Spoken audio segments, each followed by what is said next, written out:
Whether new or refurbished, you will find superior buys at Superior Homes in Longview. Hope you folks are having a great morning out there. It's time now for Panola Pride here on KGAS. Panola Pride with your host this morning, Jerry Hansen. Good morning and welcome to another edition of Panola Pride, the heartbeat of East Texas. Yes, it's Thursday and our guest today is Mrs. LaGrone. We welcome her back each and every Thursday. Good morning. Thank you. Good morning. I know we have an outstanding program, talk about history and the architects, but there's a special announcement. Right. Last Monday evening at the Panola County Historical and Genealogical Association, their entire group expressed their appreciation to one who had worked very hard to make ready your new area, that what we call the Old City Hall office building. That's right. And the group voted unanimously to honor the chairman of the Building and Grounds Committee, and that's Mr. Weldon Soap.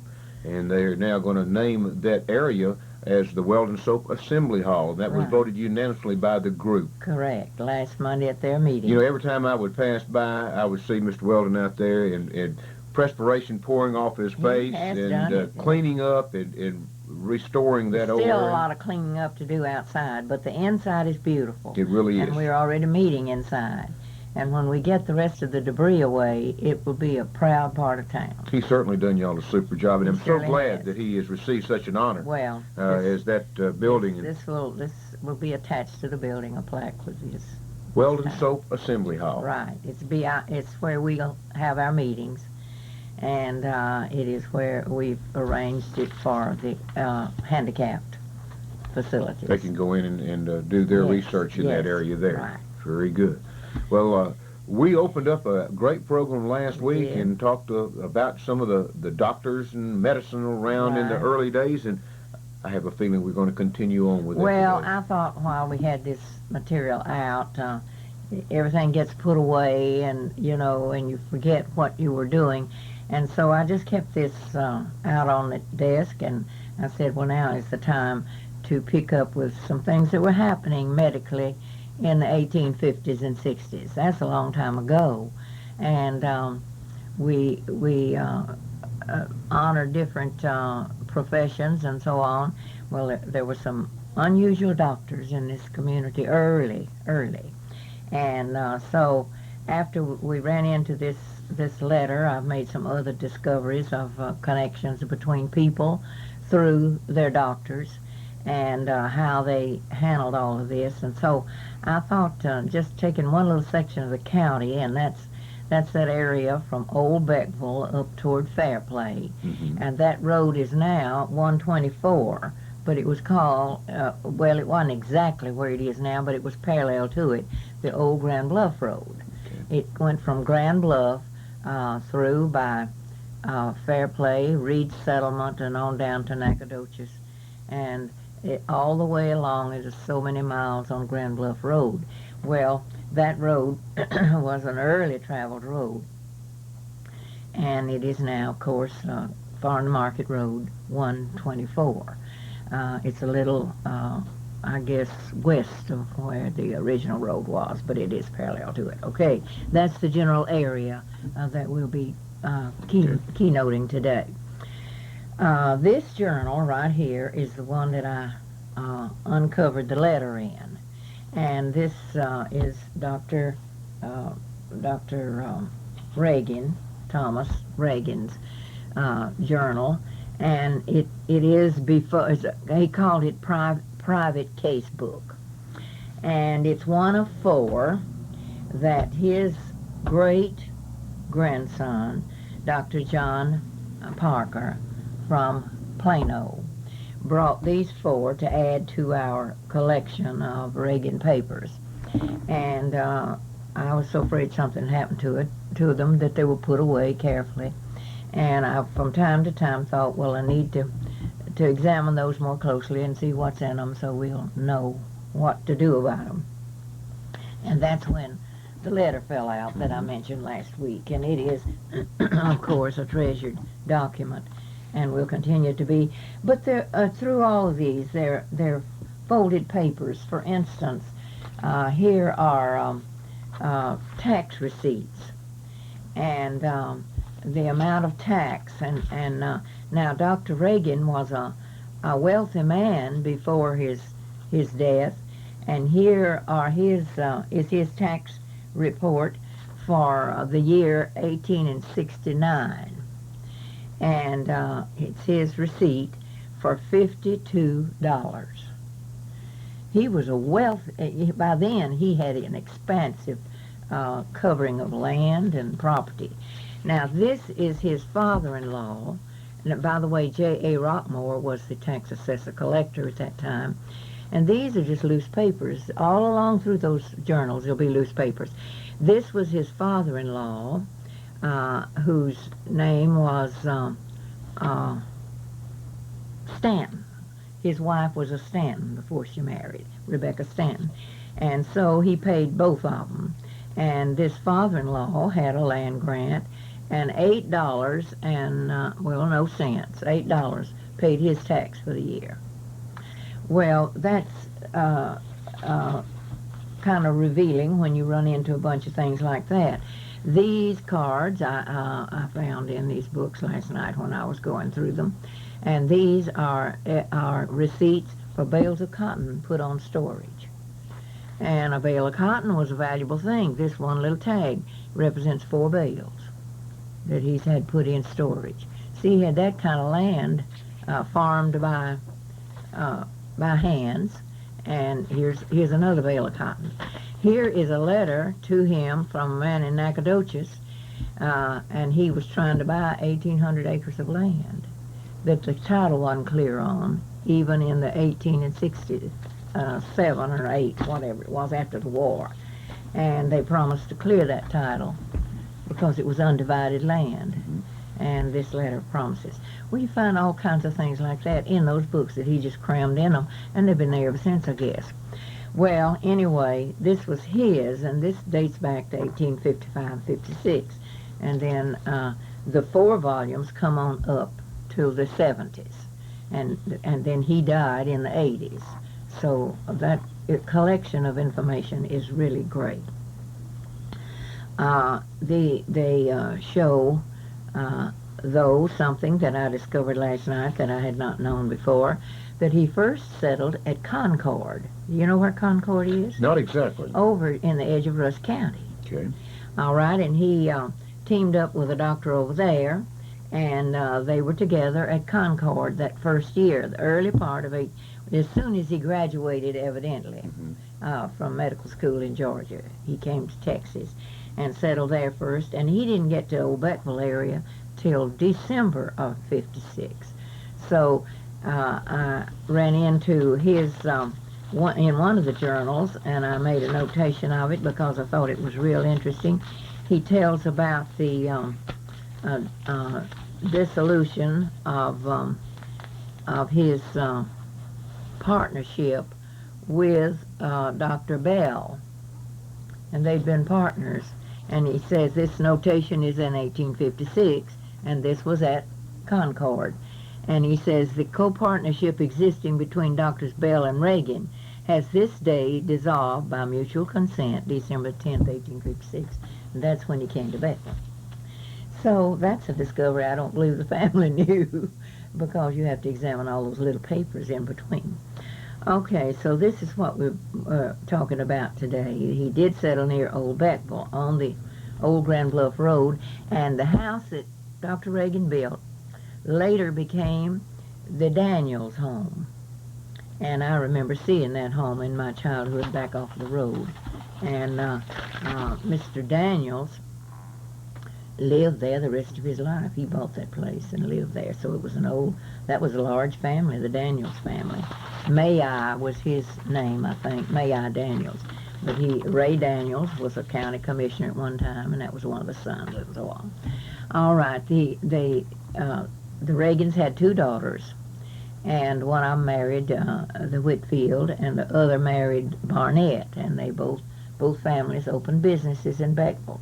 The Barnetts were in the drugstore business, and the Whitfields in the general store business. So there are all kinds of records, and that's the wealth that was brought to us, you see, when they had their sale, and our good friends got us a lot of that, and a lot's come to us since. And though I've been especially proud of the records from this family, I had not known of any family connection with my family until I found the letter. And I found another letter, another item in this bunch of little clippings where Dr. Beers, my great uncle, had paid for the schooling. Tuition, you had to go to tuition schools then, you see. They were just private tuition schools. So he paid tuition for, well, he and his wife did a lot of work for young people, rearing, they didn't have any children, but the Stone family, see, she was a Stone, and the Stone family was large, and they took care of any of them that needed to be taken care of. And my father happened to be one of those. I didn't know they had him with them, but they did for a time until his mother remarried, my grandmother. All right, a few miles from Beckville then, Dr. John Stone settled. Now that's my great-grandfather on the same old Grand Bluff Road. Now I meant to bring the county map showing that road from Beckville to Fairplay is the main way it went. And Dr. Reagan's home was right close to Old Beckville.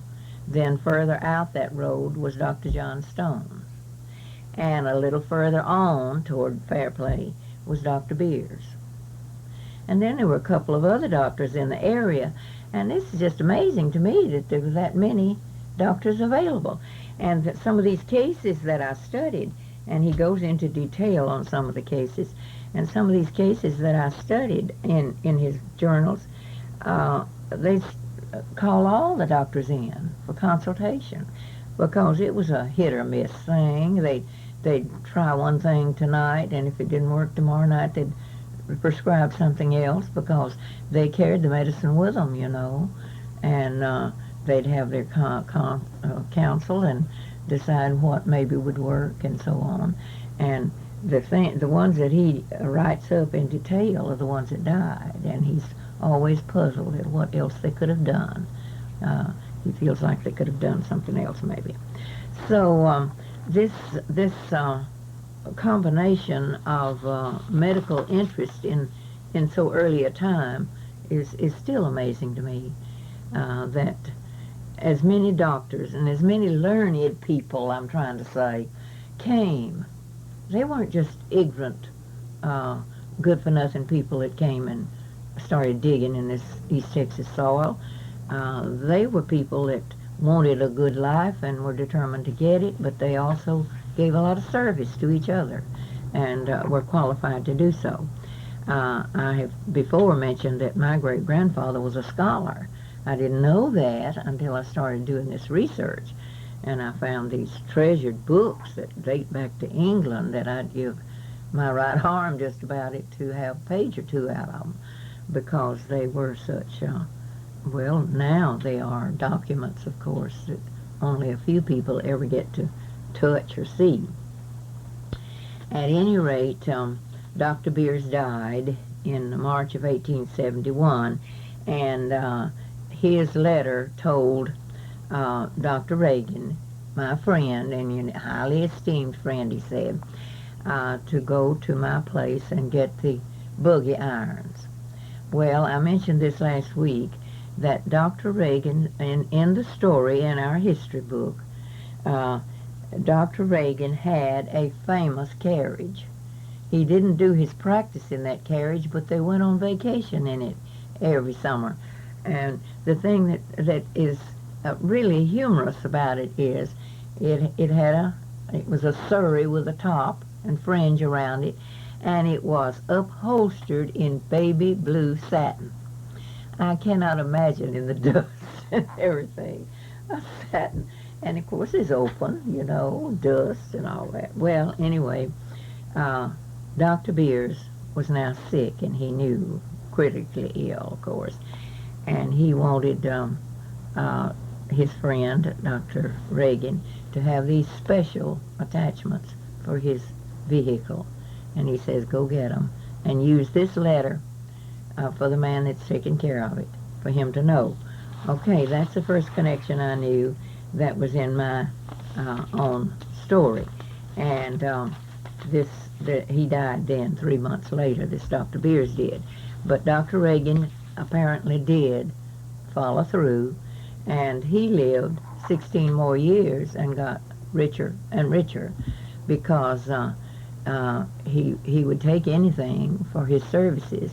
And of course, when you see his case books, it looks like he didn't charge $2.50 for a visit or $2 for a visit and medication, depending on the case. And that sounds like nothing, but in that day it was the usual charge, and by that he accumulated quite a fortune. And they would give him land, to pay their bills, and so he went wherever he was called. One of the things that I hadn't found before, I found in one of the others of these four. There were 4 journals in this set, and this one has a good bit in it, and one other has a good bit in it, and then 2 of them don't have very much written in them. But these started back before he came to Texas, and he tells where he boarded and when he was doing his what we would call intern. They didn't have interns in that time, but he said he boarded with Dr. Avery from December the 8th, 1853 to January the 29th, 1854. And he told in that how much, that he paid him so much, and which was less than $10 or something for that kind of board. And then Dr. J.H. Phillips, he went to his. So he was getting experience with these different doctors. Yeah. Living with them and practicing with them. Dr. Phillips in February 54, didn't tell how long, but September that year, he went to Dr. J.F. Peebles, and I lived there. And by the way, he boarded there, and they furnished him a horse for him to ride to his cases. I thought that was interesting. You see, he was just a single man, and he just gave himself. He just moved over to the next place with his medicine bags and go on with it, and got experience. And it was in January of 55 that he was at Concord, Texas. That's where I discovered that was before he got to Beckville. And Dr. Irving Lawson was his mentor there. And then he advanced money to Lawson. It says paid him $20 for board and horse on March the 15th, and then he paid him again $10 for board and horse in October. March to October, $10. But he was meeting his patients also and doing his duties. Well, this is revealing in that how did a doctor get ready to practice medicine. And with all of this, and month after month, and he kept records of everything, he came here then as a seasoned doctor. And yet, in his reports on the cases, he kind of explains a little of his philosophy. If he loses a patient, he wonders what if he had done such and such, what. Of course, they were learning all the time as they went along, because the medical schools of course, didn't have medicine like we have. In fact, they had a lot of medicine that I don't know what was, and they gave enough quinine, but we had malaria, and everything had to have some quinine with it. And then they used laudanum, which is a heavy drug, and Epicac, which is a purgative, and if they did and then they'd bleed them because maybe their blood pressure was too heavy or something. So it's a wonder any of them lived, and yet they were doing the best they could for them. They did sit with them, they nursed them, they did everything they could. I ran into in his notes this recipe for pickling meat. He just had everything in his books. And he said, for the pickling of 100 pounds of meat, it has 7 pounds of coarse salt, 5 pounds of brown sugar, 2 ounces of peach ash. And was that crushed peach pits? I don't know. And 4 gallons of water, and mix all that up and bring it to a boil, and then skim it and put the meat in it, and leave hams in this for 8 weeks to pickle them. Well, that would cure them. Mm-hmm. Dry that salt into them, I guess. Now, in my youth, they just salted them down, you know, and I remember how it looked in the salt box. But this is a liquid solution, you see, and would go through the meat. And if it's beef meat, only 3 weeks was required. And he says this is for 100 pounds weight. Well, then he had a recipe for curing chills. Well, chills and fever was malarial, and that was everywhere, malaria was. And I don't understand his medication, but it was nitrate and saltpeter, quinine, all of that mixed in water. And then, I don't know what they mixed it with otherwise, but they would mix all that up and give a dessert spoonful 3 times a day. Don't you know that was bitter? Quinine's the bitterest stuff in the world. And liquid to take would be pretty bad. Well, I guess now, if you didn't have it in a capsule, you couldn't give anybody quinine. That's probably true, yes. Because it's hidden in a capsule. Well, this is the kind of medicine we, of course, always run out of time. I have a lot of stuff here and have cases. I mentioned last week that I'd run into one where a man was thrown off his horse, and he had a skull fracture, and they didn't have any mechanisms to know whether his brain was damaged or not. So they did a postmortem on him and found that it was, and he didn't have a chance to live because they didn't have proper procedures for, for relieving pressure on the brain like they do today. Well, another person was a woman who was very sick, and he was called in for Dr. Bell. And before it was over, they called in Dr. Cooper, and they called in another doctor. 4 of them were there, and they took turns staying nights, and she just got gradually worse in spite of all the medication they were giving her. And they'd change it every day, every morning, every evening, try something else. And I guess went through the medicine bag, trying everything. But they had conferences in between. They didn't change it till hell. So I have a great appreciation for how seriously they took that responsibility of taking care of people. So I wanted to end this, close this. Of course, we have a lot of the medicine. They used castor oil was a favorite. They purged them. I don't care what they had. They cleaned them out. I don't know whether that would pass today or not, but anyway, they were trying. After a loose note in it said he received of F.W. Stanton, and that's his wife's father, $3,000 and $4,500, which was his state and county taxes for the years 1866 and 7. A little over $3. Probably had 1,000 acres of land. But the thing that's pitiful here is, now this 1866, that's right after the war. Mm-hmm. They didn't have money to pay that. And so the doctor paid that for his father-in-law. That's what happened.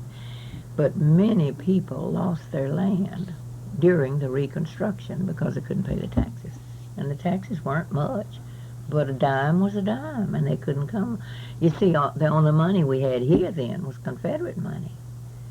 And that was not accepted by the federal authorities that were in charge of the government. And so the land was just put up for sale for the taxes. Sad situation. A lot of families lost their heritage that way. But the doctors tried. And the book is page after page of cases and accounts and a first-hand look at what medicine was like in the time of the Civil War. Very good. Interesting. As we study Well, our you get history, wrapped up in it, and you Really say, is. well, how could this help? Why would they use this? One thing that I was thinking about as you're talking about that in our history, Logansport is having their festival. Yes, I've been hearing uh, about that. holiday on Main Street. And I was thinking as the people drove down 31 and went the back way to Logansport that they should stop and see the marker that is placed there. Right. That's the earliest historical thing we have here.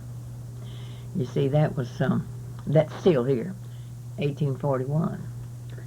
We're completely out of time. Yeah, I know Thank we you. are. And I look forward to next Thursday as Thank well, you, okay? thank you. To our viewing listening audience, we appreciate you being with us today, and we'll be back at the same time tomorrow with a visit with the High Sheriff of Panola County, Sheriff Jack Ellett. Until then, though, we hope that you have a great day and everything goes very well for you, and for sure, God bless.